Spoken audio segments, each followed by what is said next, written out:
right, just getting ready to do some work in my car, and I want to cover a couple of things first before I get started, and that is around safety. Just please be very careful when you're working on cars, especially, you know, there's just lots of areas that can cause problems. One thing you want to make sure is, you know, never depend upon your jack to hold up a vehicle. Get you some jack stands. Get you a wheel chock to hold the front and the back tires. I use one. You know, if you want to use multiple, that's certainly area for safety. You know, hearing protection, especially if you certainly want eye protection as well at all times, and gloves. I use these nitrates throwaways, and I'll usually put another pair on with them. So this is the unit itself that I picked up. This is the Ford, actually, Motorcraft that I got for like $60 on eBay, which is about half of what I can, or less than what I can get it for here locally. All right, so here we are. Hoping you can see the unit there. You can probably see all the oil that's been dripping on the car, the pan, and everything else. So the leak is, you can see there's fresh oil right there. So I'm going to be taking this off. I just got it jacked up in front. I think I can get to everything I need from here. There's 4 bolts, and I can pretty much see all of them. I think once I get the filter off, I can see the other one. So this is a time you want to do an oil change as well, I guess. I'm going to. You'll also have to replace your radiator fluid as well, as you're going to take that out because your coolant hose here comes off your bottom radiator hose, and then this hose up here is the one that comes out of your overflow unit up on the firewall area. So anyway, when we get started on draining the fluid out, and all right, just a quick little update. Got the oil out and in the process of draining the radiator at the moment, so capturing that, and we'll be ready to start taking this thing apart. The one thing I forgot to mention early on is, you know, you see I have this thing jacked up. Certainly don't have to have it jacked up, I think, to get to it. If you're small enough and you don't mind, you can get up in there. It just makes it easier. But if you do it, please keep safety in mind. I've got a wheel chock back in the back, and as you can see, I've got a jack stand there as well. You never want to leave the weight underneath whatever you're using for a jack. Just not safe, so be sure you have a jack stand as well. And other than that, I apologize since it's just me. You won't see me doing everything just because I don't want the camera shaking around like crazy like on some videos. It's going to be raw enough as it is. But I will try to at least show you what I'm doing before I do it, and show you what I've done after I do it. But I didn't do the oil change because I assumed everybody knew how to do that. But if not, I'm showing the radiator drain just because that's not something we do all the time. And anyway, the little drain cock is right there. I believe you can see it. Just take a wrench or a pair of pliers and unscrew it, and the water comes out of the downspout. So you just catch it and then close it back up when you get through. All right, so after this, I'll get ready to get up under there and take the hoses off of the oil filter adapter, and I'll show you that here shortly. Okay, as promised, this is what we're going to try to get off of here, and I'm just going to go ahead and replace it since I bought a new one anyway.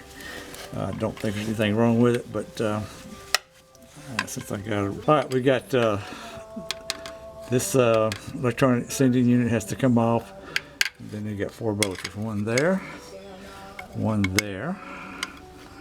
and I don't know if I can show it. There's none there, and then there's an open up there kind of thing. So there's 4 of them that's got to come off of there. May have to end up, shouldn't have to take this off, but if I do, this is a 2-wheel drive, and it's got the small V8 in it, so I got a little bit more room in here than maybe some of you folks would have if you got the bigger engines and the 4-wheel drive. All right, so the bottom radiator hose has to come off, and then there's this unit here, which is the coming down from the reservoir up top. I bought a little gadget to help get these clamps off. I don't think you probably need one, but it's like a pretty cool little thing you put on there, and you close them down, and it gives you a little bit more leverage, and it's got a long cable on it, so you don't have to worry about getting your hands up in there as much. So I'm going to do all that, take that off, and I'll show you that little tool which I want to get down a little bit easier to look at. All right, we've arrived. Got the part off and got it cleaned up as much as possible up in there. And you want to be careful here. You don't want to scrape it with anything that will scar that, because that's aluminum. So just use, you want something like a small plastic putty knife, which is what I used, and clean it up and put a little cleaner up in there to get some of the grease off. So looking pretty good. I'm getting ready to put it back together.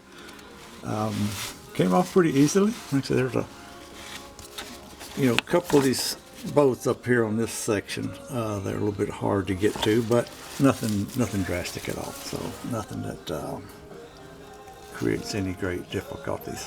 So, all right.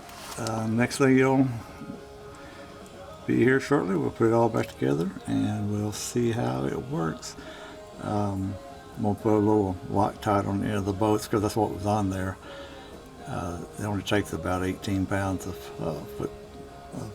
torque on this thing, foot pounds on this. So you don't get overzealous here because it is aluminum.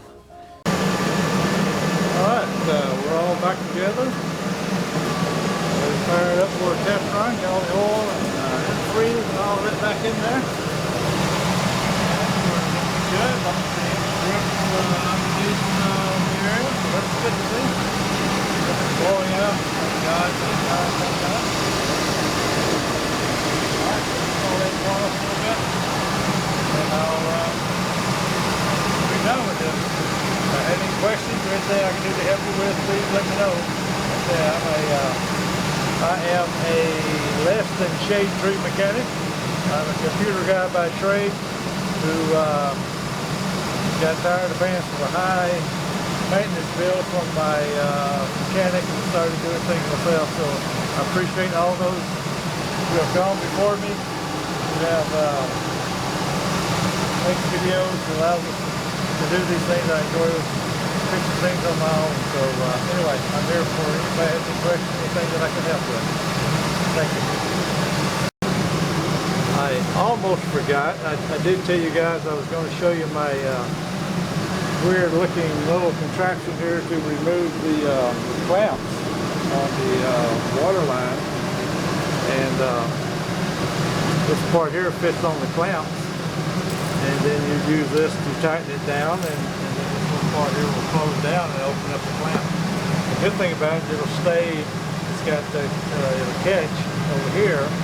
So once as it gets to certain points, it'll hold, but it allows you to move the hose without having to worry about the clamp anymore. So it's this one's a great little investment. I got it off of eBay, probably not off of Amazon. Probably not the best in the world, but no more than I will use it. It's wonderful. So if you need something like this, or if you like this car where the clamps are kind of up in very difficult places to get your hands on, it's a great little tool.